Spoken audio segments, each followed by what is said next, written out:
Juga kami mengucapkan selamat datang kepada orang tua kami, tokoh-tokoh yang ada di Muara Baru dan di Desa Purwosari. Selamat bergabung bersama kami.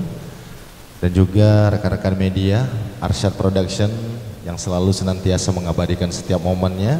Mudah-mudahan channel YouTube-nya terus bertambah. Amin ya robbal alamin.